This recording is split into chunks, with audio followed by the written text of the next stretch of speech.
familias que a veces dependen de ese narcotraficante que luego cuando es apresado quedan sin ningún tipo de posibilidad para vivir. Vos estuviste con la esposa de Escobar. Así es, justamente las víctimas no son solo las víctimas de estas bandas de delincuentes en los ajustes de cuentas y todo, sino las familias involucradas. La esposa de Pablo Escobar, que estuvo más de 30 años compartiendo su vida con el líder del cártel de Medellín y uno de los narcotraficantes más famosos del mundo, sino el más famoso del mundo, estuvo por Uruguay para presentar su libro, Mi vida y mi cárcel, junto a Pablo Escobar, es que se llama su libro, y nos contó algunas de sus vivencias junto a este hombre.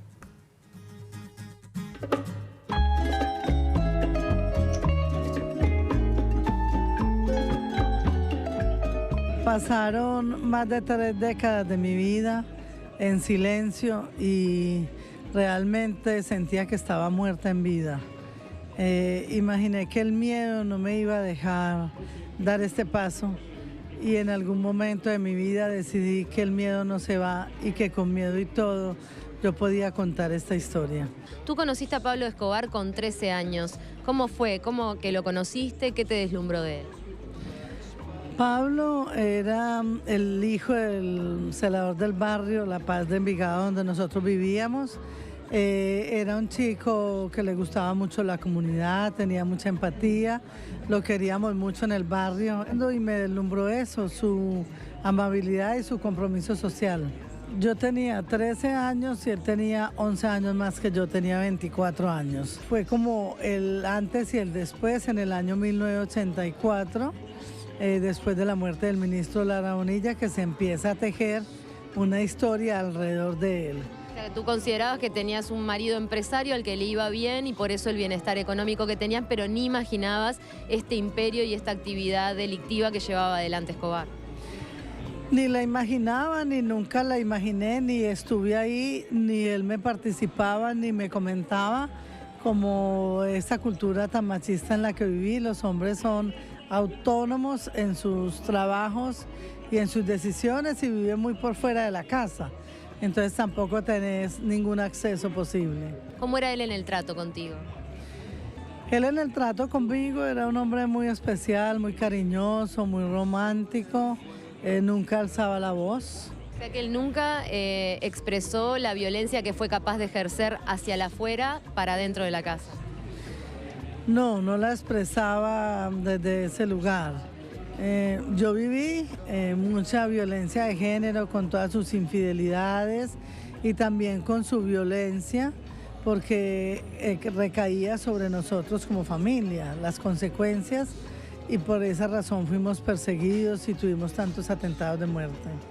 Y nosotros también vivíamos a la par, encerrados, tan prófugos como él, porque no le huíamos a la justicia, porque yo era una madre de familia y tenía 2 hijos chicos, pero le huíamos a sus enemigos, entonces vivimos igual de encerrados a él.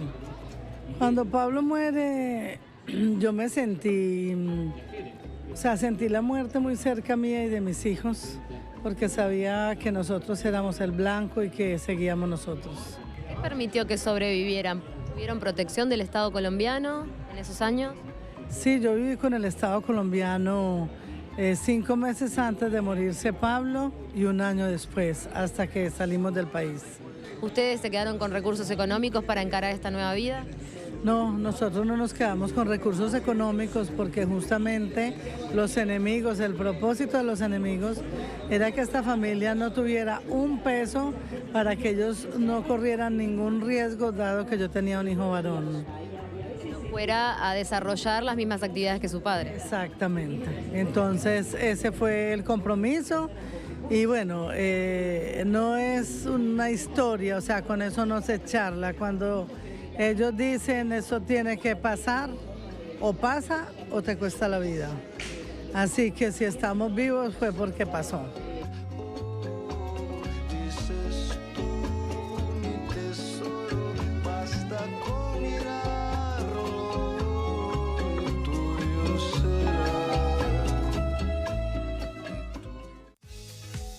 La verdad que en el libro se recogen memorias súper impactantes, ¿no? Todo lo que tuvo que vivir esta mujer con sus hijos, más allá de que uno después crea si se quedó con dinero o no. Bueno, obviamente es su versión de la historia, pero... Es fuerte el dato de la edad que tenía ella cuando se novia con él. Claro, No, y una con- gurisa. Y todo lo que se generó en torno a Escobar. O sea, hay gente que lo tiene prácticamente como un dios porque era como bastante benefactor de su pueblo.